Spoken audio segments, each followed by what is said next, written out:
नमस्कार साथियों, मैं सुरजीत ठाटी रियल कंप्यूटर क्लासेस की ओर से। तो आज का टॉपिक रहेगा हमारा एटमॉस्फेयर यानी कि वायुमंडल। आज का वर्ल्ड ज्योग्राफी में हमारी क्लास चौथी है। इससे पहले क्लास है आप हमारे यूट्यूब चैनल सुरजीत ठाटी ऑफिशियल पर। तो हर विषय की आपको हमारे चैनल पर प्लेलिस्ट मिल जाएगी, आप क्रमानुसार उनको वॉच कर सकते हैं। तो आज की क्लास शुरू करने से पहले एक सूचना और कि जो भी क्लास हो रही है उसके बाद में उस क्लास से संबंधित सारे क्वेश्चन कराए जाते हैं, संभावित प्रश्न और जो आ चुके हैं वो प्रश्न, और ख़ास तौर पर जो बनने वाले हैं इसी महीने में आने वाली जो भी एग्जामिनेशन है उसमें, तो उन पर चर्चा करेंगे। तो शुरू करेंगे हम वायुमंडल। वायुमंडल है क्या? एटमॉस्फेयर तो पृथ्वी के चारों ओर पाई जाने वाली वायु की परतों को वायुमंडल कहते हैं। पृथ्वी के गुरुत्वाकर्षण बल के कारण वायुमंडल उसके चारों ओर बना रहता है। आपने सुना होगा पृथ्वी में ग्रेविटी है, ग्रेविटी के कारण जैसे मान लो पृथ्वी है तो कोई भी चीज़ होती है तो पृथ्वी अपनी तरफ खींचती है। ये न्यूटन ने कहा था। लेकिन इसके साथ साथ जो वायुमंडल है, वायुमंडल ऊपर क्यों नहीं जा रहा, तो इसकी ये भी चर्चा की बात है। तो उसका जवाब ये है कि पृथ्वी के गुरुत्वाकर्षण बल के कारण वायुमंडल उसके चारों ओर इर्द गिर्द घूमता रहता है। अच्छा, वायुमंडल में 3 प्रमुख घटक पाए जाते हैं। पहला घटक है गैस है, दूसरा जलवाष्प, तीसरा धूल के कण। हम सबसे पहले गैसों पर चर्चा करेंगे, फिर जलवाष्प पर करेंगे, फिर धूल के कणों का वायु में रहना कितना इंपॉर्टेंस रखता है और बादल निर्माण में धूल के कणों का कितना महत्व है उसके बारे में जानेंगे। तो सबसे पहले गैस की बात करेंगे। तो हमारे एटमॉस्फेयर में गैसों की बात करें तो सबसे ज़्यादा गैस नाइट्रोजन है, जो कि एक अक्रिय गैस है और हल्की और गंधहीन गैस है। सॉरी, अक्रिय नहीं, गंधहीन गैस है। इसमें कोई सी प्रकार की गंध नहीं है, किसी भी प्रकार का कलर नहीं है, और सबसे मात्रा नाइट्रोजन की है, जो कि सबसे हल्की भी गैस पाई जाती है। 21% का भाग ऑक्सीजन ने ले रखा है और बचा 1% उसमें कार्बन डाइऑक्साइड, आर्गन, जलवाष्प और अन्य गैसें पाई जाती हैं। हम बात करें वायुमंडल में कुछ गैसों से हरित गृह प्रभाव भी डालती हैं, कुछ अच्छी भी हैं, कुछ अच्छा प्रभाव नहीं रखती, गलत प्रभाव रखती हैं। उन्हें हम कहते हैं ग्रीन हरित या ग्रीन इफेक्ट या फिर हरित गृह गैसें। ये गैसें सौर विकिरण के लिए पारदर्शी होती हैं, मतलब सौर विकिरण तो पार आ जाता है लेकिन जा नहीं पाता।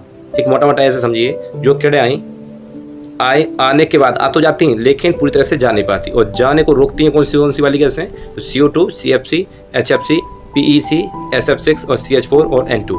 ये जो गैसें हैं उनको रास्ते में ही रोक लेती हैं। जैसे ये मान लो मैं समझाने के लिए कहूँ तो सूर्य से जो ये बहन आई, ये जो सूर्य से आ रही है, और सूर्य से आने के बाद में रास्ते में जो कोई भी चीज़ टकराती है तो ये रिफ्लेक्ट होती है ऊपर को। तो रिफ्लेक्ट होते समय कार्बन डाइऑक्साइड इतनी सी तो है नहीं, आफत मचा रखी है, वही वाला गाना है। तो जैसे सबसे कम मात्रा 0.03% ये गैस रास्ते में खड़ी हो जाती है और बोलती है मौसी जी कहाँ जा रही हैं? तो अब वो बोलती हैं कहाँ जा रहे हैं, आप जहाँ से आए थे वहाँ जा रहे हैं वापस। कि नहीं कुछ दिन और रुक लेती तो ये उनको रोक लेती है, और रोक ऐसे लेती है कि यहाँ पर जब ज़्यादा दिन रुके रहता है कोई मेहमान तो फिर नुकसान करता है वो मेहमान। तो ये मेहमान नुकसान कर जाता है क्योंकि यहाँ पर टेम्परेचर बढ़ जाता है अच्छे से। जब टेम्परेचर बढ़ जाता है तो ग्लेशियर पिघलेंगे तो संभवतः समुद्र का लेवल भी बढ़ेगा, पानी का स्तर भी बढ़ेगा। जब पानी स्तर बढ़ेगा तो फिर कुछ कॉन्टिनेंट, महाद्वीप और छोटे छोटे जो द्वीप हैं उनको डूबने की शंका रहेगी। ठीक है, तो समुद्र लेवल बढ़ने का कारण क्या है? Global warming. अरे ग्रीन हाउस इफेक्ट का ये तो कारण है ही। फिर जहाँ पर वर्षा होनी है वहाँ वर्षा नहीं हो रही, क्योंकि आगे हम बताएंगे वर्षा हाई टेम्परेचर और लो टेम्परेचर का कुछ दबाव रहता है। और यहाँ पर दबाव बना था हाई, और हाई नहीं लो बन रहा है, जहाँ लो बना था वहाँ हाई हो गया, तो उसका बारिश का संतुलन भी बिगड़ जाता है। उसे बोलते हैं हरित इफेक्ट या हरित प्रभाव, या फिर कह सकते हैं ग्रीन इफेक्ट। तो ग्रीन इफेक्ट कोई उत्तरदायी गैसें हम मान लें तो CO2, CFC, HFC, PEC, SF6 और CH4, N2 इनको उत्तरदायी माना जाएगा। ग्रीन हाउस गैसों की अधिक मात्रा के कारण वैश्विक तापमान बढ़ जा रहा है, जिसे हम कहते हैं ग्लोबल वार्मिंग। आज दिन चर्चा में रहता है ये विषय कि ग्लोबल वार्मिंग बहुत बढ़ रही है। अच्छा, पृथ्वी का औसत तापमान की बात करें तो 15 डिग्री सेल्सियस हमारे साइंटिस्टों ने माना कि कहीं तो -73 है, तो कहीं 48 है, तो कहीं 73 डिग्री सेल्सियस भी पाया गया है। तो इनको औसतन एवरेज करके 15 डिग्री सेल्सियस पूरा, जैसे उत्तर में जाओगे दक्षिण नॉर्थ पोल और साउथ पोल पे जाओगे तो वहाँ बहुत माइनस में है। बीच में जाओगे इक्वेटर के आसपास डोलोगे, आप घूमोगे तो वहाँ पर बहुत ज़्यादा है। तो कम ज़्यादा करके 15 डिग्री सेल्सियस औसतन पूरी पृथ्वी का तापमान हमने निकाल लिया।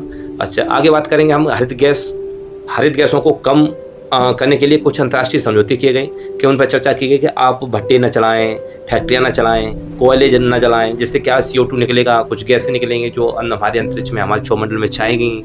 जो मौसी जी ऊपर से आती है किरण रूपी, वो वापस नहीं जा पाती। जब नहीं जा पाती है तो फिर वो यहीं रुक जाती है। रुका हुआ रिश्तेदार या ठहरा हुआ पानी आप तो जानते हैं कितना घातक होता है। जब ये यहाँ पर रहेगा तो कहीं बारिश होनी वो नहीं होगी, जहाँ नहीं होनी वहाँ पर हो जाएगी, तो ये गड़बड़ा जाएगा सारा सिस्टम।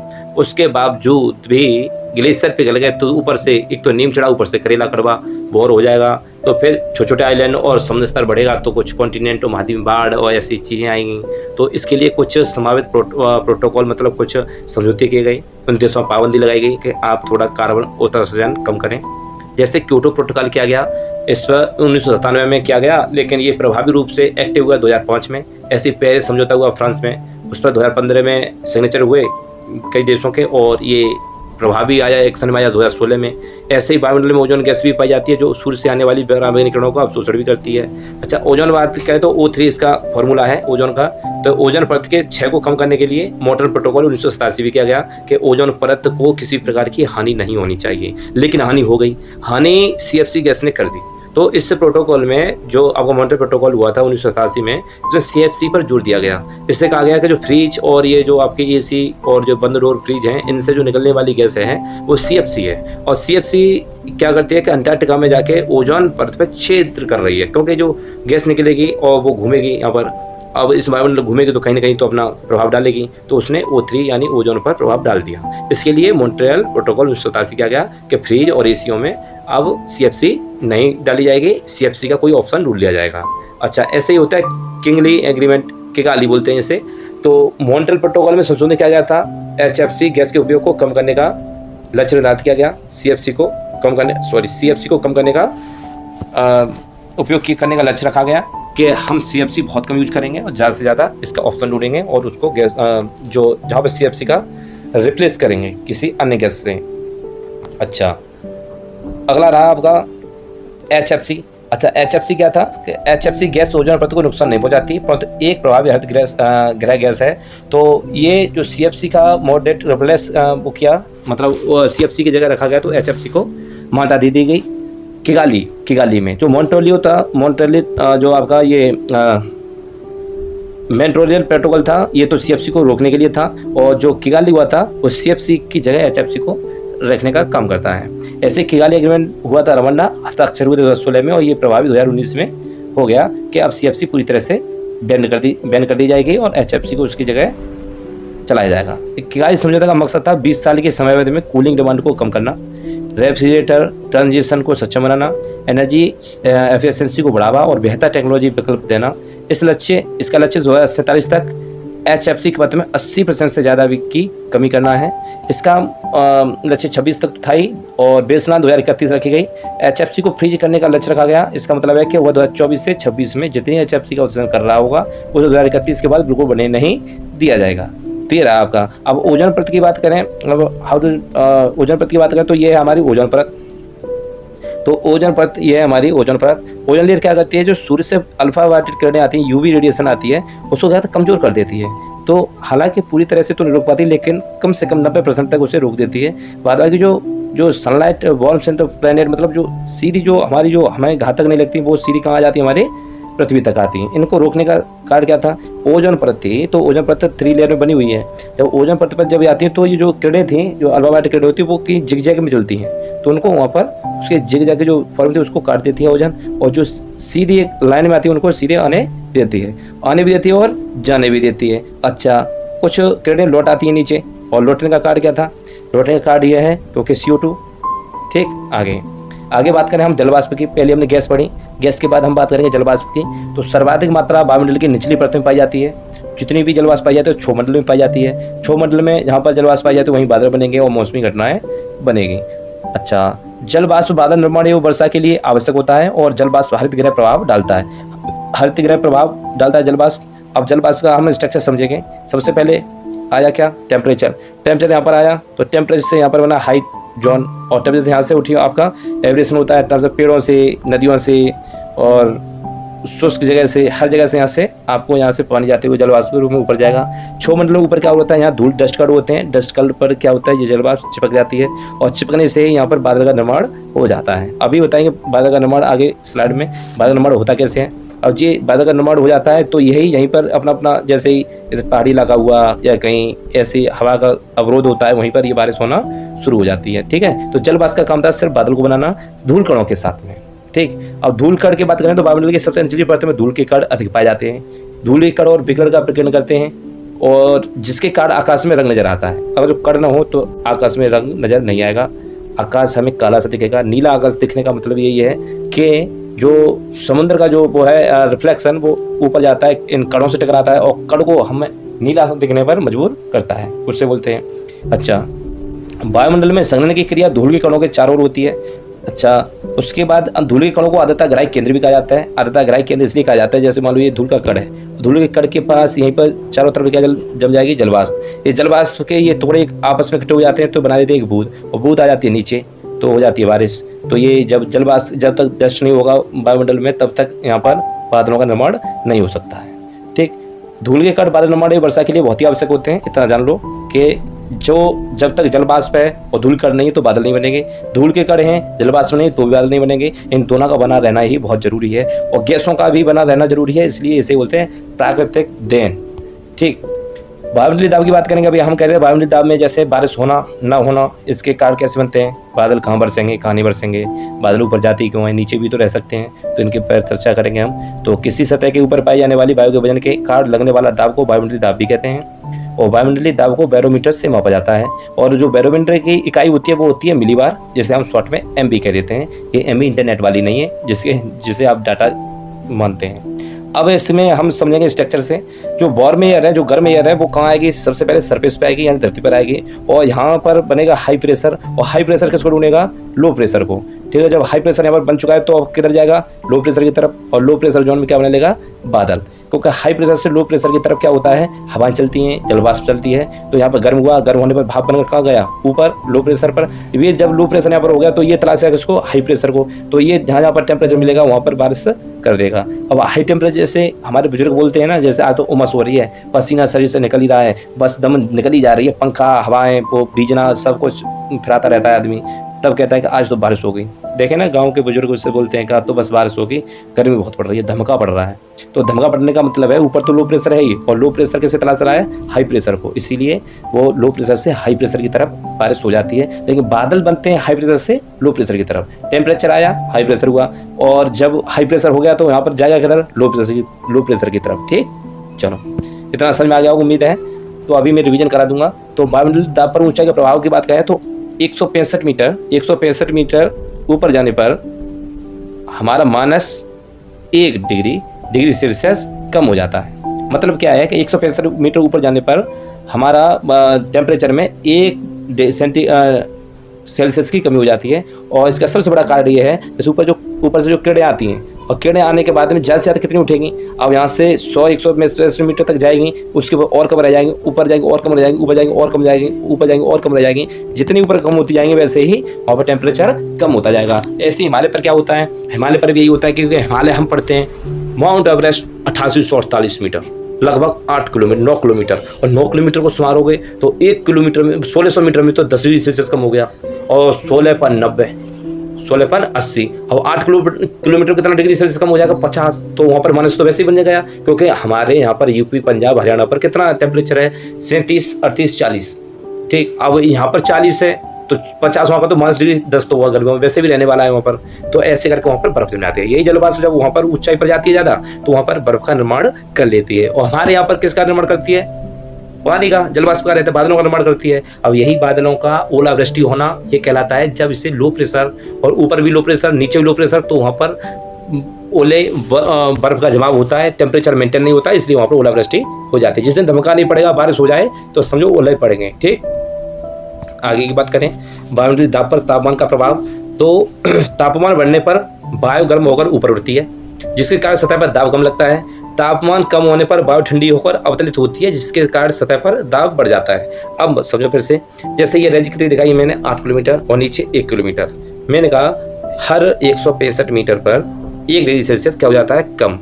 अब यहाँ पर देखिए 1 किलोमीटर, 1 किलोमीटर कितने 65 मीटर, तो मतलब 15 डिग्री सेल्सियस के आसपास ये रहता है। तो मान लो ये है लेक, और ये वाटर टेम्परेचर कितना है, 10 डिग्री सेल्सियस। ठीक है, यहाँ से कोई हाई टेम्परेचर बना, यहाँ 15 से यहाँ पर 10। ठीक है, तो यहाँ से उठा हाई प्रेशर किधर जाएगा, लो प्रेशर की तरफ, लो प्रेशर की तरफ गया, 8 किलोमीटर लो प्रेशर हो गया, मतलब ये जोन ठंडा हो गया पूरी तरह से। यहाँ पर क्या जम गया, बर्फ से जम गई। अब देखा होगा यहाँ पर जो कहीं पे प्लेन उड़ते हैं, और प्लेन जब ऊपर से नीचे आते हैं तो उन पर बर्फ जमी होती है। ठीक, और नहीं जाना हो तो एयरपोर्ट पर जाके देख लेना, ठीक है। तो लोअर प्रेशर ऊपर होता है, जो लो प्रेशर, अब ये तलाशता है किसको, हाई प्रेशर को। और हाई प्रेशर जब यहाँ मिल जाता है वहाँ पर क्या हो जाती है, बारिश। जब बारिश हो जाती है तो फिर वहाँ पर फिर से क्या बन जाता है, लो प्रेशर। तो इसका यही साइकिल रहता है, हाई लो से हाई, और फिर हाई से फिर लो, और लो से फिर हाई, और हाई से फिर लो, ऐसे सर्कल बनाया जाता है। इससे बादल बनते रहते हैं और बारिश होती रहती है, ठीक। अच्छा, आगे बात करें दाब प्रवणता है, प्रेशर ग्रेडियंट क्या होता है। तो किन्हीं दो स्थानों पर पाए जाने वाला दाब में अंतर हो, हम दाब प्रवणता कहते हैं। दो जगह प्रेशर अलग अलग हो तो उससे क्या कहेंगे हम, दाब प्रवणता। दाब प्रवणता के कारण पवनें चलती हैं। पवनें हमेशा उच्च दाब से निम्न दाब की ओर चलती हैं, हाई प्रेशर से लो प्रेशर की ओर मूव करती हैं। जहाँ लो प्रेशर दिखेगा उधर हवाएं चलने लगेंगी। कभी हमने बैसाख में देखा होगा, गर्मियों के दिनों में, कि लू और आंधियाँ बहुत आती हैं, और वो भी पश्चिम से। कारण क्या होता है कि जहाँ पे ये मान लो हमारी पृथ्वी होती है, समुद्र रहा, ये समुद्र है और ये ऊंची वाली पृथ्वी है, ठीक है, ये मान लो। तो यहाँ से जो गर्म टेम्परेचर हुआ इक्वेटर पर, यहाँ पर जो समुद्र गर्म हुआ, तो यहाँ से हवाएं क्या करेंगी, उठेंगी। अब यहाँ से हवाएं उठेंगी कब, रात में, क्योंकि ये जल्दी से गर्म हुआ दिन में और जल्दी से ठंडा हो गया। यहाँ ठंडा हुआ रात में, और ये दिन में देर से गर्म हुआ, रात में रहता है ये गर्म, और धरती रहती है ठंडी। धरती ठंडी है तो यहाँ प्रेशर कैसा हुआ, लो, और यहाँ प्रेशर कैसा हुआ, हाई। हाई प्रेशर से लो प्रेशर की तरफ ये मूव करती हैं। अब रात में हवा चलेंगे समुद्र से पृथ्वी की ओर, और दिन में हवा चलेंगी पृथ्वी से समुद्र की ओर। तो ये कारण क्या हुआ, दिन में तो समुद्र ठंडा था और रात में जमीन ठंडी है, तो यहाँ से लो से हाई। अब हमने एक चीज देखी होगी, बवंडर देखा होगा हमने, इस प्रकार का घूमते हुए देखा होगा हमने बवंडर, जिससे मतलब अपने गांव की भाषा बोलते हैं भूत है, देवता है। तो कहता है ये घूमता हुआ जाता है इधर, तो ये ढूंढता है अपना लो प्रेशर। यहाँ कहीं ठंडा इलाका मिल जाएगा, वहीं ये शांत हो जाएगा। अब इसे ठंडा इलाका या तो मिले कोई पेड़ बड़ा सा, पीपल, या कोई मिले तालाब, तो यहाँ पर इसके क्या होता है, टेम्परेचर मेंटेन हो जाता है, मतलब लो प्रेशर, मतलब ये ठंडा सा हो जाएगा, ठीक है। तो अब लोग कहते हैं कि तो ये आ गया पीपल पर आकर ये शांत हो गया, मतलब ये तो भूत है, मतलब इस पेड़ पर देवता रहता है। अब ऐसे इस तालाब पर रहता है, तो इसका कारण क्या था, हाई प्रेशर से लो प्रेशर की तरफ मूवमेंट करना, किसका, हवा का, और तभी तो हवाएं चलेंगी। तो दाब प्रवणता जितनी अधिक होती है, पवनों की गति भी उतनी अधिक होती है। जितना हाई से लो बनेगा उतनी तेज हवा बन जाएगी। तो वही सिम्टम बन जाते हैं हमारे आंधी के, ठीक। आगे चलें। आगे पवनों में मुख्यतः 3 प्रकार के बल लगते हैं। पहला लगता है दाब प्रवणता, आप समझिएगा हाई से लो, मतलब हाई टेम्परेचर से लो प्रेशर की तरफ। और एक होता है कोरोलिसिस बल। कोरोलिसिस बल के बारे में पहले बता चुका हूँ। कोरोलिसिस बल का मतलब ये होता है पृथ्वी का अपनी दूरी पर घूमना, और घूमने की वजह से ये चीजें, जैसे हवा को सीधा जाना था तो ऊपर की तरफ किधर मुड़ गई, दाईं तरफ, और नीचे की तरफ बाईं तरफ मुड़ गई, ठीक है। तो ये जब इसकी पृथ्वी का घूमने के साथ साथ, जैसे मान लो तुम, ये अभी पृथ्वी को छोड़ो, एक गाड़ी है, गाड़ी में आप बैठे हो और गाड़ी जा रही है इधर साइड, तो आप जाने वाले, तो हवा आपको कैसे लगेगी, इस साइड से लगेगी, आपको महसूस का हवा लग रही है, ठीक है। ऐसे पृथ्वी जा रही है, पृथ्वी रूपी गाड़ी है, उसमें ये जो कॉन्टिनेंट है ये सवारी है। तो ये चलते चलते इस जो भी इनको इधर घूमेगी तो हवा किधर से लगेगी, इधर से लगेगी, तो किसी न किसी टकरा कर ऊपर को घूमेगी, या कुछ हवाएं नीचे को घूमेगी। इसे बोलते हैं कोरोलिसिस बल। कोरोलिसिस बल के कारण क्या होता है, जो पृथ्वी होती है, पृथ्वी का जो ये वाला एरिया होता है, जल क्या होता है, इधर उधर फैल जाता है घूमते घूमते। जैसे ये मान लो, जैसे अपने यहाँ पर तमाशा करने आते हैं तो उनकी कमर में बना होता है घुंघरे, जब वो खड़ा होता है तब वो नीचे होते हैं। अब जैसे भी घूमने लगेगा तो घुंघरे कैसे हो जाएंगे, फैल जाएंगे उधर। अब मान लो ये टायर कोई लड़का या लड़की घुमाते हैं, तो वो बैलेंस में कुछ देर घुमाने के बाद ऐसे हो जाते हैं कि वो टायर अपने आप कमर पर घूमता रहता है, ठीक है। अब ऐसे ही पृथ्वी क्या है, पृथ्वी जैसे ये है, तो पृथ्वी अपनी दूरी पर घूमती है, तो इतनी तेजी से घूमती है, तो घूमने की वजह से जो जल है इसका, तो जल इधर उधर क्या हो जाता है, फैल जाता है।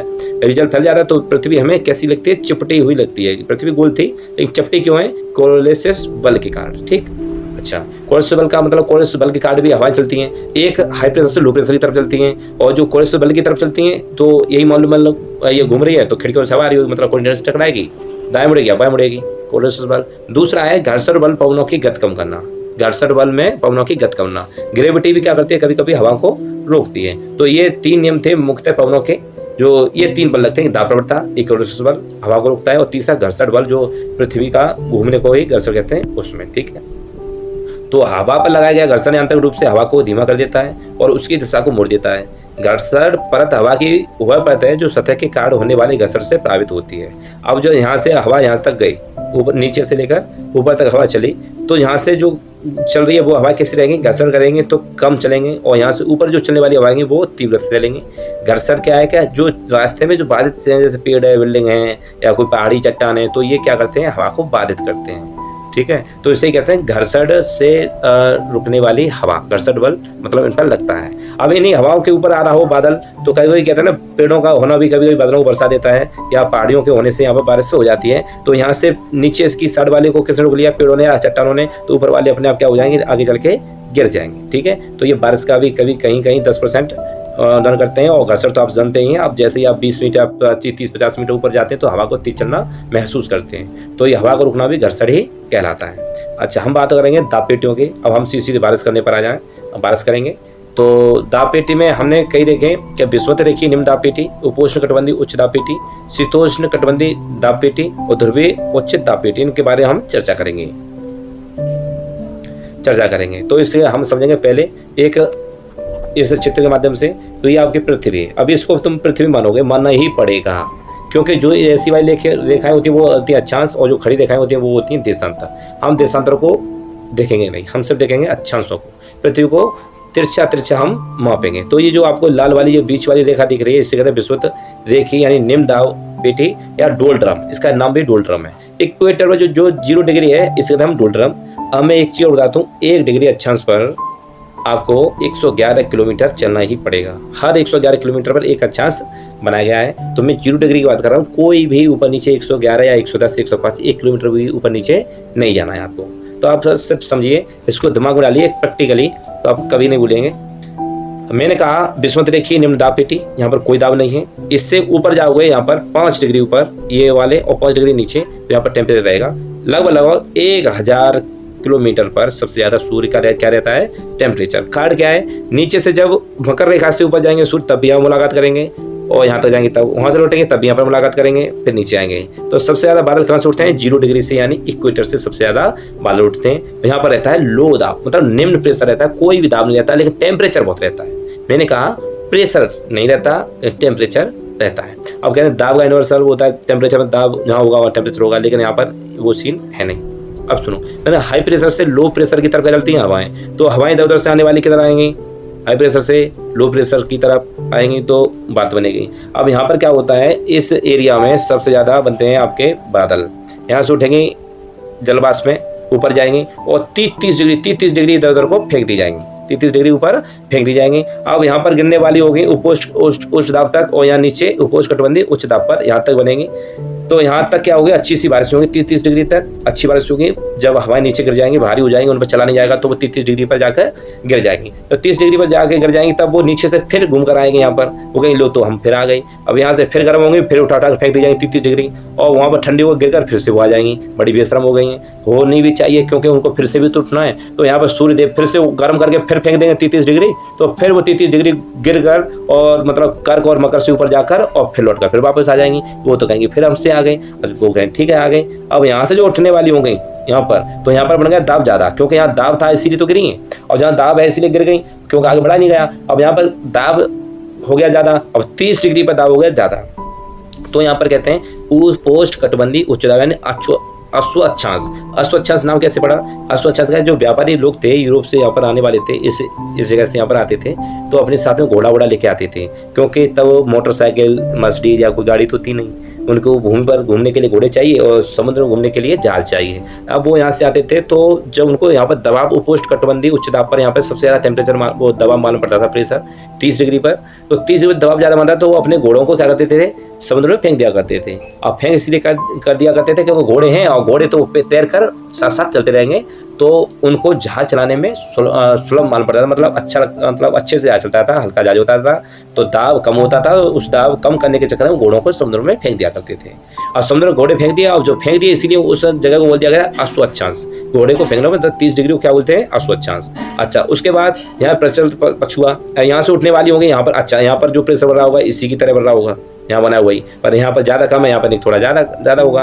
और यहाँ बना, यहाँ से फिर उठा के फेंक देंगे वो ऊपर। अब जब वो बेशरम है, अब उपद्रवी हो गया, वहाँ से फिर लौट गए यहाँ पर वो खेल चला होगा जो खेल यहाँ पर चल रहा था, उठागिरी का खेल यहाँ पर चल रहा था, वही खेल का चल रहा होगा यहाँ पर, वही खेल का चल रहा होगा यहाँ पर। उसके बाद हवाएं इतनी भारी हो जाती हैं क्योंकि यहाँ पर नॉर्थ पोल और साउथ पोल पर ऊंचाई भी ज़्यादा हो जाती है, तो हवाएं हो जाती है ज़्यादा भारी। जैसे मैंने कहा कि जैसे 165 मीटर ऊपर जाने पर हवा 1 डिग्री क्या हो जाती है, ठंडी हो जाती है। जो ठंडी हवाएं क्या हो जाती हैं, भारी।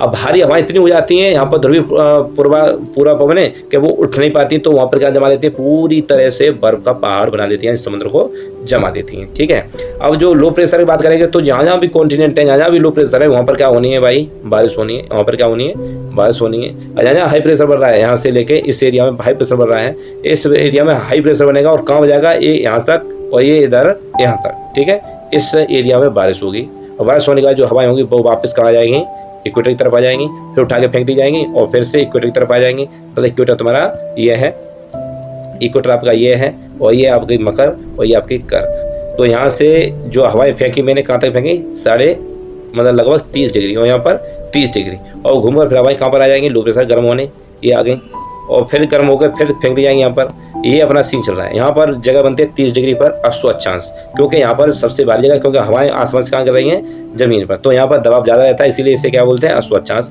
जैसे बताया, यहाँ के व्यापारी जब यहाँ यूरोप के जब व्यापारी इधर आते थे, इधर से वाले इधर आते थे, तो वहाँ पर यहाँ पर सबसे ज़्यादा दबाव रहता था।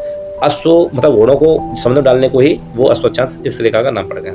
उसके बाद प्रचंड 40 गरजते 50, चीखता 60, ये सब हम अभी बताएंगे, क्योंकि यहाँ पर इस वाले कॉन्टिनेंट में क्या होता है, यहाँ से आप खुद देखोगे 40 डिग्री से नीचे, जैसे 40 डिग्री पर थोड़ा सा ये मिल जाएगा, उसके बाद यहाँ पर आपको कुछ नहीं मिल रहा और यहाँ पर आपको कुछ नहीं मिलेगा। तो 40 प्रचंड, चीखता और सर्राटा। ठीक है, तो ये भी हम अभी पढ़ेंगे। अब बात करेंगे हम विषुमती रेखी निम्न दाब पेटी, मतलब निम्न दाब पेटी को ITCZ जोन क्यों कहा गया, हम सबसे पहले ये जानेंगे। तो वायु के संवहन के कारण, मतलब वायु के संवहन के कारण सतह पर निम्न दाब परिस्थितियों का निर्माण होता है। इस पेट का निर्माण उच्च तापमान के कारण होता है, क्योंकि यहाँ पर टेम्परेचर कैसा रहता है, हाई। मैंने कहा ना, सूर्य सबसे ज्यादा टेम्परेचर कहाँ देते हैं, 0 डिग्री पर। अब 0 डिग्री पर सबसे ज्यादा टेम्परेचर रहता है, यहाँ पर दबाव कैसा हो जाता है, कम। और दबाव जब यहाँ पर लो होता है, निम्न दाब होता है, तो ये लो दाब हाई प्रेशर की तरफ जाएगा। तो लो दाब यहाँ से उठेगा, कहाँ गिर जाएगा, 30 डिग्री पर। और 30 डिग्री पर गिरेगा तो सबसे ज़्यादा प्रेशर कहाँ बढ़ रहा है, अब 30 डिग्री पर। अब यहाँ से ज़्यादा बन गया, अब यहाँ सबसे ज़्यादा बन गया, और ज़्यादा वाला कहाँ जाता है प्रेशर, लो की तरफ। तो ये घूमकर कहाँ गया, फिर से तुम्हारा 0 डिग्री पर। और 0 डिग्री पर वही साइकिल बार बार होता है, उसे बोलते हैं ITCZ जोन, यानी inter tropical convention zone, ITCZ zone. आप कहीं भी लिखना भी चाहें तो उससे 3 लाइन खींचना, आप ऐसे 3 लाइन खींचना, 3 लाइन में आपके यहाँ पर से एक लाइन ऐसा बना 30 डिग्री, और उसके बाद ऐसे लाइन बना और लो और हाई स्ट्रक्चर बना देना, बस तुम्हारे नंबर पक्के हो जाएंगे। ठीक है, चलो आगे बढ़ें। तो वायु के समय के कारण सतह पर वायु की कमी पाई जाती है, अतः इस क्षेत्र में मंद पवनें चलती हैं, जिसके कारण इसे डोलड्रम या शांत पेटी क्षेत्र भी कहते हैं। इसकी हम चर्चा पहले कर चुके हैं। ठीक है, बचा था हमारा ITCZ जोन। तो ITCZ जोन हमने भी बता दिया, इस घटनाक्रम को बार बार चलने को ही ITCZ जोन कहते हैं। इस पेटी क्षेत्र में उष्णकटिबंधीय क्षेत्रों को पार करके आने वाली पवनों का अभिसरण होता है, अतः इसे उष्णकटिबंधीय अभिसरण क्षेत्र यानी इंटरट्रॉपिकल कन्वेंशन जोन यानी ITCZ जोन कहते हैं। आगे बढ़ें, तो आगे ITCZ जोन को आप अच्छे से निहार लें, फिर से समझ लें, और ना हो तो बनाकर फिर से देख लें, पक्का याद हो जाएगा। ठीक, चलो। यह पेटी 5 डिग्री उत्तरी अक्षांश और 5 डिग्री दक्षिण अक्षांश के मध्य होती है। लगभग आप कह सकते हो ITCZ जोन कितने बनता है, तो लगभग 1000 किलोमीटर के आसपास बनता है। ठीक है, 0 डिग्री मतलब 5 डिग्री ऊपर, यानी 555 किलोमीटर ऊपर और 555 किलोमीटर नीचे, टोटल हो जाएगा आपका 1100 के आसपास। मैंने 1000 बता दिया, तो 1100 के आसपास बन जाएगा। 1100 किलोमीटर में आप यहाँ से सबसे ज़्यादा हवाएं यानी जलवाष्प उठती है, और 33 डिग्री ऊपर तक, यानी लगभग 30 गुणा 111, लगभग 3300 किलोमीटर तक ये 33 किलोमीटर इक्वेटर से ऊपर और 33 किलोमीटर इक्वेटर से नीचे, लगभग 6000 किलोमीटर के आसपास में बारिश बहुत ज़्यादा होती है। उसके बाद बर्फबारी होती है। जब 30 डिग्री से ऊपर जाओगे तो दाब ज़्यादा है, दाब जाने के ज़्यादा होने के कारण ऊपर हवाएं जाने भारी हवाएं जाने वाली हल्की जाती हैं, वो बर्फ बनकर वहाँ पर चिपक जाती हैं। ठीक है, आगे बढ़े। अब बात करें उपोष्ण वाली, जो मैंने कहा था ना 30 डिग्री के आसपास, जहाँ पर कहते हैं ना अश्वच्छांश, इसी में चर्चा कर चुका हूँ, फिर आप बात करेंगे। तो यह पेटी लगभग 30 अक्षांश क्षेत्र में पाई जाती है। इस क्षेत्र में वायु के अवतरण के कारण उच्च दाब परिस्थितियों का निर्माण होता है। इससे गतिंजय पेटी भी कहते हैं। और वायु के अवतरण के कारण यहाँ बादल निर्माण या वर्षा की स्थिति नहीं बन पाती, क्योंकि मैंने पहले ही कहा था वहाँ तक बादल बहुत हल्के हो जाते हैं, दाब इतना बढ़ जाता है कि वहाँ पर हवाएं बेचारी भारी छू जाती हैं, गिरी जाती हैं। जब गिर जाती हैं तो फिर हल्की होकर फिर नीचे से घूम कर फिर वहीं आ जाती हैं ITCZ जोन पर। तो फिर से वहाँ पर ITCZ जोन क्या करता है, गर्म होकर फिर से ऊपर को भेज देता है। चलो खैर छोड़ो, उससे हम बता चुके हैं। अब बात करेंगे, विश्व के प्रमुख गर्म स्थल इसी पेटी में पाए जाते हैं, उपोष्णकटिबंधीय में, और अतः क्षेत्र में मंद पवनें चलती हैं। प्राचीन काल में इस क्षेत्र से गुजरने वाले जहाज की गति में अवरोध उत्पन्न होता था, क्योंकि दाब ज्यादा था, मैंने अभी बताया था। तो व्यापारी अपने जहाज को हल्का करके गति करवाने के लिए घोड़ों को समुद्र में फेंक दिया करते थे, क्योंकि समुद्र में फेंक दिया करते थे, क्योंकि वो तैरकर साथ साथ चलते थे। जैसे जोन पार करते थे, लो प्रेशर आया, वहीं पर फिर से घोड़ों को ऊपर रख लिया करते थे। तो इस पेटी क्षेत्र में पूर्व तथा पछुआ पवनें भी प्रारंभ करती हैं, पूर्वी और पछुआ दोनों चलती हैं। जैसे उनको पश्चिम जाना है तो वो अपना वो चलाते थे, वो आपने देखा होगा त्रिपाल सी रखते थे, उसमें हवा बढ़ जाती तो उस हवा के माध्यम से जहाज़ों को आगे बढ़ाया जाता था। ठीक है, तो अब इसको हम चर्चा कर चुके हैं। अब इसमें एक बार नज़र और मार लेंगे। ध्रुवी, आप इसका स्क्रीनशॉट ले लें, आपको समझ में आ जाए और आएगा, क्योंकि आप समझ चुके हैं। ठीक है, समझदार प्राणी हैं आप लोग। तो व्यापारिक भवनें वो जो वापस लौट कर आती हैं 30 डिग्री से, और जो 30 डिग्री वाला वो सबसे महंगा यानी अक्षांश, और उसके बाद में पछुआ भवनें यहाँ पर चलेंगी और ऊपर ध्रुवी भवनें कहेंगे। और जो पछुआ भवनें चलती हैं वो 35 से 45 डिग्री के बीच में चलती हैं, और जो ध्रुवी भवनें होती हैं वो 66 से लेके 90 तक ऊपर ध्रुवी भवन चलती हैं। और जो बीच में 30 से लेकर 30 तक होती हैं उससे व्यापारी भवनें कहती हैं। कार्ड क्या होता है कि बारिश के लिए भवनें वापस आती हैं और यहाँ पर गर्म होकर फिर वो ऊपर जाती हैं, तो यहाँ बारिश होगी वहाँ पर व्यापार बढ़ेगा, मतलब कृषि होगी, कृषि का ही व्यापार होता है। ठीक है, चलो आगे बात करेंगे। शीतोष्ण कटिबंधी अब बचता है 55 से 60 वाला जोन, जो ये पेटी 60 अक्षांश क्षेत्र में बनती है। पृथ्वी के परिभ्रमण के कारण इस क्षेत्र में वायु ऊपर उठती है, अंत इस क्षेत्र में निम्न दाब परिस्थितियों का निर्माण होता है। यह गतगंजा पेटी है और इस क्षेत्र में शीतोष्ण कटिबंधी चक्रवातों का निर्माण भी होता है। शीतोष्ण कटिबंधी चक्रवात का मतलब है, इससे ही शीतोष्ण आप समझ रहे होंगे, यहाँ पर बर्फ लगा हुआ, क्योंकि दाब प्रेशर ज़्यादा, टेम्परेचर है नहीं, तो फिर यहाँ पर पानी तो उठने की संभावना है ही नहीं। लेकिन यहाँ पर उठेगा तो क्या उठेगा, कुछ भी नहीं उठेगा। तो जहाँ से हमारे 30 डिग्री पर उठ कर गया है, वहाँ गिर गया है, उसकी बची ऊँची भाप है जो ऊपर जाएगी तो बर्फ बन जाएगी, तो वहाँ पर बर्फबारी हो जाती है। तो यहाँ पर यूरोप में यहाँ पर हमें बर्फबारी देखने को मिलती है। कार्ड क्या था, ऊंचाई, और ऊंचाई से 165 मीटर पर ठंडा, और ठंडी ऊपर जलवाष्प जमेगी, नीचे भी प्रेशर लो, ऊपर भी लो, क्या होगा, पानी नहीं आएगा, बर्फ आएगी। ठीक है, वो भी उसे कहते हैं हम बर्फ का गिरना।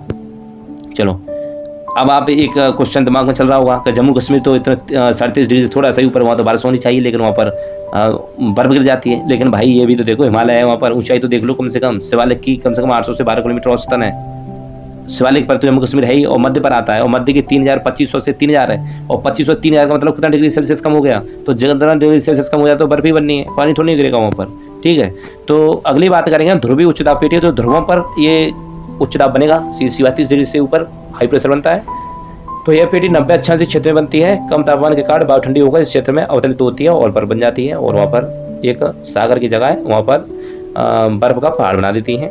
उच्च दाब परिस्थितियों का निर्माण होता है, इसे तापंजय पेटी कहते हैं। इस पेटी में वायुमंडलीय स्थायित्व पाया जाता है। इस क्षेत्र में ध्रुवीय पवनें चलना प्रारंभ कर देती हैं।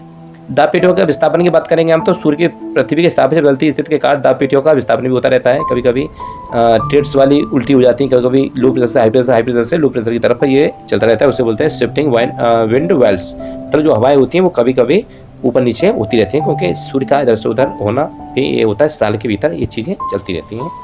अंतर उष्णकटिबंधीय अवसर क्षेत्र की बात करें, यानी RTCZ जोन की, तो RTCZ उस स्थान पर स्थित होता है जहाँ सूर्य ठीक ऊपर लंबवत हो, यानी सीधे पर हो, सबसे ज़्यादा टेम्परेचर हो। तो जून के महीने के दौरान RTCZ 25 से 30 डिग्री उत्तरी अक्षांश के बीच स्थापित हो जाता है। 25 से 30 डिग्री मतलब उत्तरी अक्षांश में, और RTCZ के साथ अन्य दाब पेटियाँ भी थोड़ा उत्तर की ओर भी स्थापित हो जाती हैं। मेरे जहाँ टेम्परेचर ज़्यादा होगा वहाँ RTCZ जोन बनेगा। RTCZ जोन के साथ साथ अन्य दाब पेटियां भी थोड़ा दक्षिण की ओर मूव हो जाती हैं। दाब पेटियों के विस्थापन के कारण मुख्य 2 जलवायु परिस्थितियों का निर्माण होता है, एक मानसून और एक भूमध्य जलवायु। मानसून और भूमध्य जलवायु में हम सबसे पहले मानसून पढ़ेंगे। तो इस जलवायु से प्रभावित क्षेत्रों में ऋतु के आधार पर पवनों की दिशा में परिवर्तन होता है। ऐसे जलवायु क्षेत्रों में वार्षिक वर्षा का अधिकतम भाग ग्रीष्म ऋतु के दौरान प्राप्त होता है तथा शीत ऋतु सामान्यतः शुरू होती है। अब देखो, किसी को नींद आ रही हो तो आप मुंह धोकर फिर से बैठ जाएं, वीडियो को प्यूज करें और फिर से जाएं, क्योंकि यहाँ पर दिमाग लगता है, वहीं पर नींद आती है। और नींद का आना मतलब तुम दिमाग लगा रहे हो, तुम्हारे पास दिमाग है, दिमाग में जोर डालोगे तो नींद आएगी, और नींद उन्हें नहीं आती जो कभी ध्यान देते ही नहीं। भागवत में आपने देखा है लोगों को सोते हुए, कार्ड क्या होता है, उनका इमेजिनेशन इतना करते हैं कि वो साक्षात भगवान को अपने दिमाग में खोज लेते हैं। तो इतना लोड लेंगे तो नींद तो आनी है। ऐसे ही यहाँ पर क्या होगा, जब आप पढ़ रहे होंगे तो आपके दिमाग में पृथ्वी घूम रही होगी, आप बादल बनते हुए देख रहे होंगे, इसीलिए आपको नींद आ रही है। नींद नहीं आनी है और कंटिन्यू हमें रखनी है क्लास जब तक इसका समापन न हो जाए। ऐसे जलवायु क्षेत्रों में वार्षिक वर्षा का अधिकतम भाग ग्रीष्म ऋतु के दौरान प्राप्त होता है तथा शीत ऋतु सामान्यतः शुरू होती है। भूमध्य जलवायु की बात करें तो भूमध्य का मतलब होता है इक्वेटर के आसपास, जो आप देख रहे होंगे ये वाली लाइन, आप जहाँ जो देश देख रहे होंगे उनसे आप प्रभावित हैं। तो इस जलवायु से प्रभावित क्षेत्र में वार्षिक वर्षा का अधिकतम भाग शीत ऋतु से प्राप्त होता है तथा ग्रीष्म ऋतु सामान्यतः शुष्क होती हैं। ऐसे जलवायु क्षेत्रों में खट्टे फलों का उत्पादन किया जाता है। तो ध्यान रखना, भूमध्य जलवायु क्षेत्र में सबसे ज़्यादा खट्टे फलों का निर्माण होता है। जैसे आप भारत से नीचे आओगे तो ये वाला जो पार्ट दिख रहा है यहाँ पर, इस वाले इलाके में और ये वाले इलाके में, ये है आपका ब्राज़ील, और ब्राज़ील ऊपर है वेनेजुला। तो इस जगह पर आपको देखने को मिलेगा। मतलब यहाँ पर क्या होता है, वार्षिक वर्षा का अधिकतम भाग जो होता है, जैसे बारिश होती है, वो शीत ऋतु से प्राप्त होता है। शीत ऋतु का मतलब है जो यहाँ से वापस जो आ रही हैं हवाएं, तो वहाँ से होता है। ठीक है, यहाँ पर खट्टे फलों की बहुतायत पाई जाती है, बागवानी खट्टे फलों की रहती है। ठीक, आगे आए तो एक टॉपिक और रहेगा, अल्बिडो और पूछ लिया जाता है। अल्बिडो क्या है, तो अल्बिडो के बारे में जान लो। पहले तो स्ट्रक्चर से आपको समझ में आ रहा होगा, लेकिन फिर भी नहीं आ रहा तो मैं हूँ, घबराने की कोई बात नहीं। किसी सतह द्वारा कुछ प्राप्त की गई विकिरण से परावर्तित विकिरण के अनुपात के प्रतिशत को अल्बिडो कहते हैं। जैसे कि जिस सतह का अल्बिडो उच्च होता है, मतलब जहाँ टेम्परेचर उच्च होता है उसकी परावर्तन क्षमता भी अधिक होती है। मतलब जितनी किरणें आई और उतनी वापस होना क्या कहलाता है, अल्बिडो। जैसे मैंने कहा था, जैसे 100% किरणें आई, 100% किरणों में 100% में से 90% लौट जाए, क्या हो जाए, वापस हो जाए, तो उसकी क्या कहेंगे हम, अल्बिडो। जैसे बर्फ कितनी होती है, सफेद होती है, तो बर्फ से टकराकर किरणें कैसी हो जाती हैं, वापस चली जाती हैं। बर्फ पर आप नंगी आंखों से नहीं घूम सकते। अब जैसे कश्मीर या लद्दाख में किसी टूरिस्ट को घूमते हुए देखोगे तो वहाँ पर सन ग्लासेस होंगे, उनकी आंखों पर काला चश्मा होगा, ताकि जो नीचे से जाने वाला रिफ्लेक्शन उनकी आंखों में न जाए, क्योंकि वहाँ पर स्थिति अल्बिडो की होती है। और अल्बिडो दो जगह पर ज़्यादा बनता है, सर्वाधिक बनता है अल्बिडो ताजा बर्फ पर, जो सफ़ेद होने के कारण वापस रिफ्लेक्ट हो जाती है, और उससे थोड़ा कम बनता है बादलों पर। बादल भी सफ़ेद होते हैं क्योंकि जलवाष्प होती है, वो भी बर्फ़ की तरह ही होती है, क्योंकि मैंने कहा जैसे ऊपर जाने पर बर्फ़ बन जाता है, जलवाष्प, तो वहाँ पर भी होता है। तो जो टेम्परेचर जितना आया उतना हमारी पृथ्वी तक नहीं पहुँचता। अब जैसे यहाँ पर देखो, आप देख सकते हैं ये बादल है, ये यहाँ से 100% निकली, यहाँ 100% निकली, यहाँ से 25 से 30% समता मंडल पर ही निकल गई, क्योंकि वहाँ पर भी बादल से मिले। उससे और बच्ची कुछ कहाँ निकल गई, जो तुम्हारा क्षोमंडल है वहाँ पर, और उससे ही बच्ची कुछ आपकी सरफेस से होकर वापस हो गई। तो कितनी बची, सिर्फ 10% टेम्परेचर बचा आपकी पृथ्वी पर। और 10% टेम्परेचर अगर CO2 रोक लेता है तो वही ग्लोबल वार्मिंग बन जाता है। मतलब अल्बिडो का मतलब ये है, जितना ऊपर से रिफ्लेक्शन आया उतना वापस हो गया, लगभग 10 से 15% कटौती करके, तो उससे क्या कहते हैं, अल्बिडो। अल्बिडो का मतलब ये है कि रिफ्लेक्शन होना, किरणों को वापस लौटना। तो सर्वाधिक अल्बिडो ताजा बर्फ पर होता है, और बादल का अल्बिडो उच्च होता है, 75 से 80% रहता है। ठीक, अच्छा, अब सरफेस अल्बिडो के क्लाइमेट इफेक्ट और मैनेजमेंट क्या क्या है, तो आइस पर सबसे ज़्यादा रहेगा, यहाँ पर पहाड़ है वहाँ पर सबसे ज़्यादा रहेगा, लेकिन यहाँ पर अल्बिडो नहीं हो पाया बाय द वे, तो यहाँ पर टेम्परेचर बढ़ेगा। और टेम्परेचर बढ़ेगा, जैसे टेम्परेचर बढ़ेगा कैसे, जैसे यहाँ पर इसने ये गाड़ी दिख रही होगी आपको कोने पर, इस गाड़ी ने दिया CO2, और यहाँ से निकलने वाली AC वो भी, और यहाँ से निकलने वाली टेम्परेचर, ये सब टेम्परेचर बढ़ा।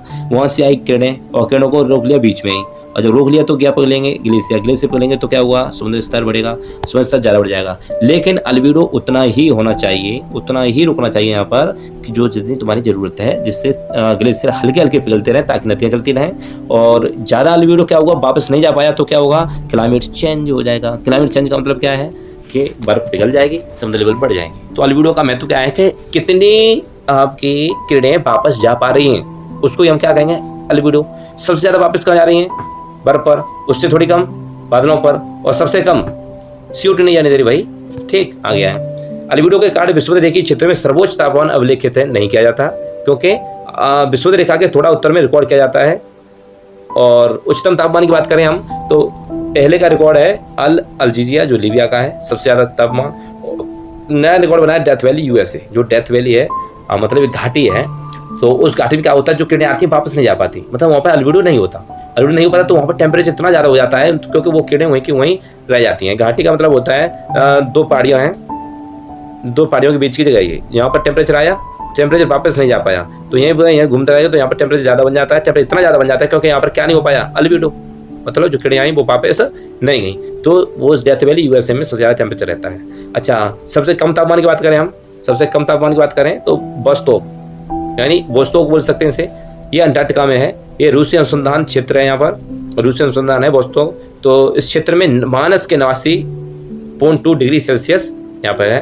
कारण क्या है, यहाँ पर अल्बिडो ज़्यादा रहता है, क्योंकि मैंने कहा ना बर्फ सबसे ज़्यादा रहता है, तो ठंडा इलाका है, बर्फ है, और बर्फ जैसे ही जाता है तो सबसे ज़्यादा 90 से 95% यहाँ से वापस आउट, और उस आउट होने के बाद भी वहाँ पर ऊंचाई जाता है। और मैंने कहा था 165 मीटर पर क्या हो जाती है, 1 डिग्री सेल्सियस कम, तो इसकी ऊंचाई कितनी समझ रहे हो आप, 10 किलोमीटर से भी ज़्यादा ऊंचाई है, तो समझो कितना टेम्परेचर होना चाहिए, 89.2, वो भी माइनस में। ठीक है, अच्छा, तापांतर की बात करें, तापांतर क्या होता है, टेम्परेचर वर्जन्स क्या होता है, तो किसी स्थान के उच्चता में न्यूनतम तापमान में अंतर को तापांतर कहते हैं। तापांतर दैनिक तथा वार्षिक आधार पर देखा जाता है, मतलब एक तो रोज देखा जाता है कितना तापमान कितना घटा कितना बढ़ा, और एक साल बाई साल देखा जाता है कितने सालों में कितनी वृद्धि हुई और कितनी कमी हुई। जैसे ग्लोबल वार्मिंग को नापेंगे तो सालों में नापेंगे, रोज रोज तो नहीं नापेंगे, आज गर्मी है कल सर्दी भी हो सकती है, मौसम परिवर्तन होते रहते हैं। तो टेम्परेचर हम 2 माध्यम से नापते हैं, या वर्षों या दिनों के माध्यम से। और जो अलग अलग बदलने की क्रिया है उसे तापांतर कहते हैं। अलग अलग जगह के ताप को ही हम तापांतर कहेंगे। सर्वाधिक दैनिक तापमान गर्म स्थलों में पाया जाता है हर रोज। रोज का रोज देखा जाए तो जितने भी भूमध्य रेखा है, भूमध्य रेखा के और कर्क और मकर रेखा के बीच में जितने भी रेगिस्तान मरुस्थल एरिया है, सूखे क्षेत्र हैं, यहाँ बारिश नहीं हो पे हरी भरी एरिया नहीं है, तो वहाँ पर टेम्परेचर सबसे ज़्यादा पाया जाता है।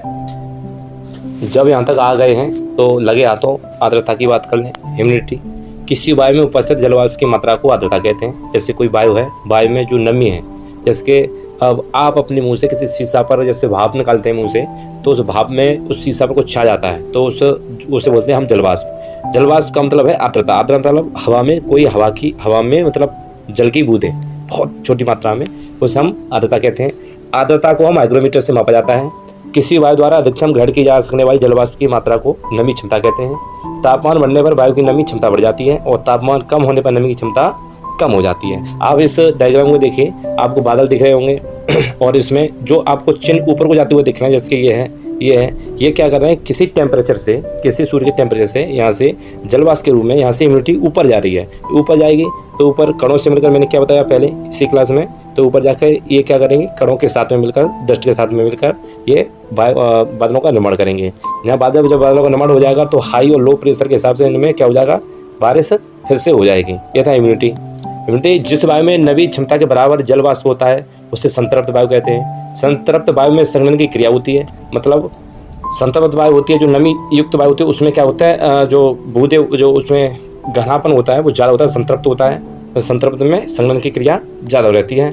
बात करें हम ओसांक की, जलवाष्प की हमने बात कर ली, ह्यूमिडिटी की बात कर ली। अब बात रहेगी हमारी ड्यू पॉइंट यानी ओसांक की।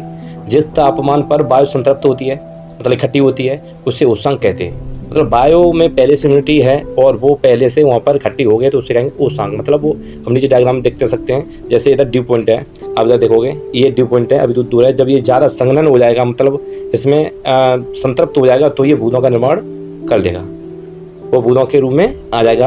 यदि उष्मांक 0 डिग्री सेल्सियस पर आ जाए या उससे कम होता है तो संघनन के दौरान, मतलब इकट्ठा होने के दौरान, ये जलवाष्प से हिमकणों में यानी बर्फ का निर्माण होता है, और ये जितनी हाइट पर होता है उतना ही ज़्यादा निर्माण करता है। मैंने शुरू में कहा था एरोप्लेन आसमान में जाते हैं, क्यों उनके ऊपर बर्फ जम जाती है, क्योंकि वहाँ पर ह्यूमिडिटी ओसांक के रूप में आ जाती है, और ओसांक भी ज़्यादा संतृप्त होता है तो वहाँ पर ऊंचाई पर बर्फ के कणों में बन जाता है। यदि उष्मांक 0 डिग्री से अधिक होता है तो जलवाष्प बन जाती है, तो जल की बूंदों के रूप में आ जाता है। कम होता है तो बर्फ और ज़्यादा होता है तो बारिश। जैसे ही कर्क रेखा से नीचे तो बारिश, और कर्क रेखा से ऊपर जम्मू कश्मीर या ऊंचे हिमालयों की टाइप पर ये उष्मांक बन जाता है आपकी बर्फ। ठीक, चलो नेक्स्ट, इसका डायग्राम भी आप देख सकते हैं। जैसे ये 2000 फीट पर 76 फahrenheit, मतलब बहुत, और 4000 फीट पर और कम फahrenheit हो जाएगा, तो ऊपर जैसे ऊपर जाएगा वैसे ये बर्फ बनता जाएगा। आर्द्रता के प्रकार की बात करें, आर्द्रता भी 3 प्रकार की होती है, निरपेक्ष आर्द्रता, सापेक्ष आर्द्रता, विशिष्ट आर्द्रता। इसमें हम सबसे पहले बात करेंगे निरपेक्ष आर्द्रता की।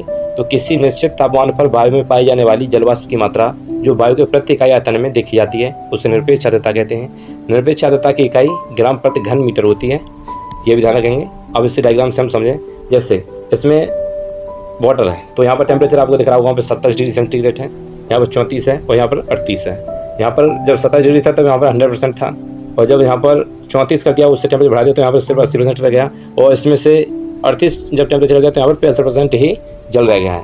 अब ये जल कहाँ गया, तो यह जल धीमे धीमे कम चला गया, जल वाष्प के ह्यूमिडिटी मतलब आर्द्रता हवा में घुलकर ये आसमान में चला गया, हल्का होकर ऊपर उठ गया। जो हवा में मिलने की बात है उसे ही हम आर्द्रता कहते हैं। ठीक, चलो ये वो तो हो गई आपकी निरपेक्ष आर्द्रता। अब बात करेंगे हम सापेक्ष आर्द्रता की। तो किसी निश्चित तापमान पर निरपेक्ष आर्द्रता तथा नमी क्षमता के अनुपात के प्रतिशत को सापेक्ष आर्द्रता कहते हैं। इसकी कोई इकाई नहीं होती, इससे प्रतिशत में दर्शाया जाता है। जब सापेक्ष आर्द्रता 100% होती है तब वायु संतृप्त होती है, मतलब वायु इकट्ठी होती है, तब वायु में संघनन की क्रिया प्रारंभ होती है। आप देख सकते हैं रिलेटिव 0 और रिलेटिव ह्यूमिडिटी 50 और रिलेटिव ह्यूमिडिटी 75 और रिलेटिव ह्यूमिडिटी 100%। आगे बात करेंगे हम अगली पड़ाव पर। तो अगला पड़ाव विशिष्ट आर्द्रता, जो तीसरी थी। पहली थी हमारी निरपेक्ष, दूसरी थी सापेक्ष और तीसरी थी विशिष्ट। विशिष्ट की बात करें तो ये पर 1000 ग्राम वायु में उपस्थित जलवाष्प की मात्रा को विशिष्ट आर्द्रता कहते हैं। जैसे इसकी इकाई है, जैसे 1000 ग्राम में एक ग्राम पर 1000 ग्राम होती है, मतलब 1 ग्राम ह्यूमिडिटी आर्द्रता 1000 ग्राम हवा में पाई जाती है। यहाँ तक हो गया हमारी आर्द्रता, ओसांक कर दिया हमने उससे पहले। अब करेंगे हम अपने वायुमंडल। वायुमंडल हमारे 5 हैं। पहले को हम कहेंगे क्षोभमंडल। क्षोभमंडल याद रखना भी, क्षोभ मंडल, दूसरे को कहेंगे हम समताप मंडल, और तीसरे को कहेंगे हम संवहन मंडल या मध्य मंडल। इसे संवहन या फिर मध्य मंडल, और इसे कहेंगे हम आयन मंडल। और ऊपर ये है बाहरी मंडल। बाहरी मंडल मतलब ब्रह्मा को प्यारा है, यहाँ से ऊपर टेम्परेचर सबसे ज़्यादा रहेगा और यहाँ से नीचे जो भी टेम्परेचर रहेगा वो ठंडा रहेगा। यहाँ से 18 किलोमीटर तक मौसमी घटना है, और ये आंधी, बादल, गर्जना, मौसम परिवर्तन, ऋतु परिवर्तन, ये सब 18 किलोमीटर तक रहता है। 18 से 50 किलोमीटर तक जो आपका समता मंडल है उसमें कोई भी एक्टिविटी नहीं होगी, सिर्फ ओसांक रहेगा। ओसांक मतलब जो अभी मैंने बताया ड्यू पॉइंट, और नन्हे से कण डस्ट के और आर्द्रता वाली नमी वाली हवा, क्योंकि ऊपर जाने पर वो बर्फ के रूप में सेट हो जाती है। उसके बाद में और ठंडा रहेगा यहाँ पर, क्योंकि यहाँ से जो किरणें आई और वो ज़्यादा से ज़्यादा यहाँ तक पहुँचती हैं, तो यहाँ तक उनकी रेंज कम हो जाती है, यहाँ पर और ज़्यादा कम हो जाती है, वापस रिफ्लेक्ट वाली और यहाँ से बहुत ज़्यादा कम हो जाती है। और फिर यहाँ पर हीलियम और हाइड्रोजन मिलता है, तो यहाँ पर टेम्परेचर ज़्यादा रहता है। यहाँ पर किसी भी गैस का प्रयोग वो नहीं है, तो यहाँ पर सबसे ज़्यादा गैस रहेगी तो नाइट्रोजन, वो भी यहाँ पर रहेगी, नाइट्रोजन सबसे ज़्यादा। उसके बाद यहाँ पर कोई अक्रिय गैस है, तो इसलिए यहाँ पर कोई भी गर्मी का या किसी टेम्परेचर का कोई भी वातावरण नहीं रहता। क्षोभ मंडल की बात कर रहे हैं तो 18 किलोमीटर तक ही जो घटनाएं अभी मैंने बताई थी, यहाँ से आना, इक्वेटर पर सबसे ज़्यादा टेम्परेचर होना, वहाँ से हाई प्रेशर लो प्रेशर की तरफ जाना, ये समस्त पिछली जो वीडियो में हमने बात की है वो सारी घटनाएं आपकी 18 किलोमीटर के अंदर ही हो जाती हैं, जिसे हम कहेंगे क्षोभ मंडल। मौसमी घटना, जितना भी ऋतु परिवर्तन जो भी होता है वो सब आपका 18 किलोमीटर के अंदर होगा। उसके बाद बात करेंगे हम 50 किलोमीटर की, तो यहाँ पर रह जाता है टेम्परेचर कम, उसके बाद में ओसांक।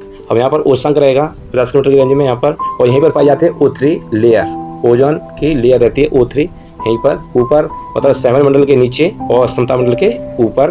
तो बेसिकली पूछा जाता है O3 यानी ओजोन परत कहाँ पर पाई जाती है, तो ये पाई जाती है आपकी समताप मंडल में।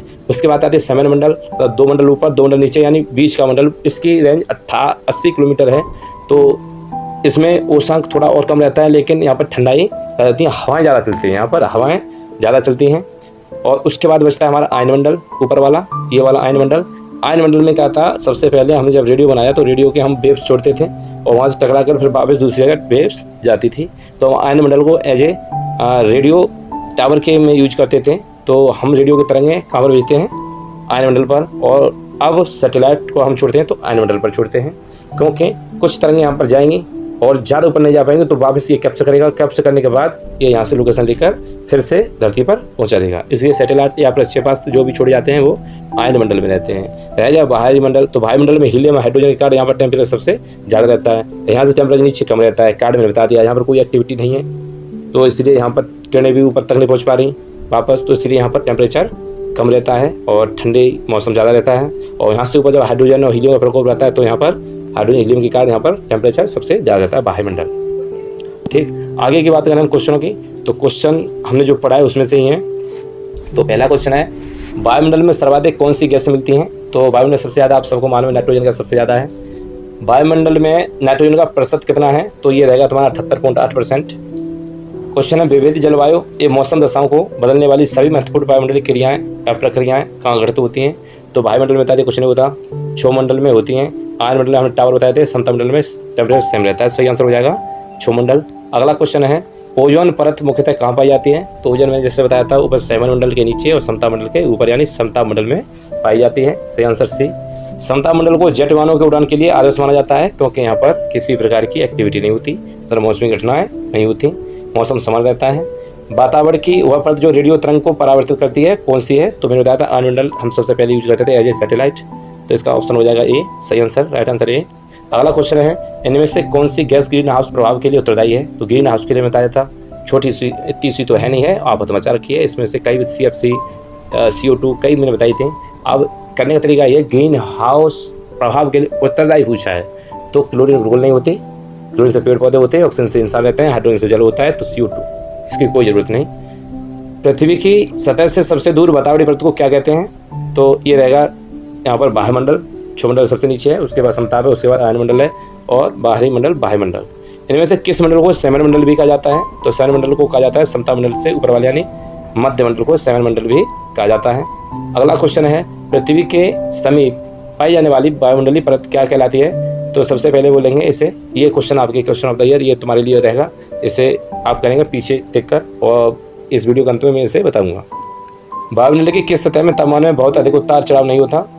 तो सबसे ज़्यादा उतार चढ़ाव नहीं रहता समताप मंडल पर। आंधी वर्षा और बिजली का कड़कड़ाना, ये सभी घटनाएं होती हैं सौरमंडल पर। ये अगला इस क्वेश्चन की बारी है। क्वेश्चन नंबर 4, पृथ्वी के समीप पाई जाने वाली वायुमंडलीय परत क्या कहलाती है? तो ये कहलाती है स्ट्रेटोस्फीयर।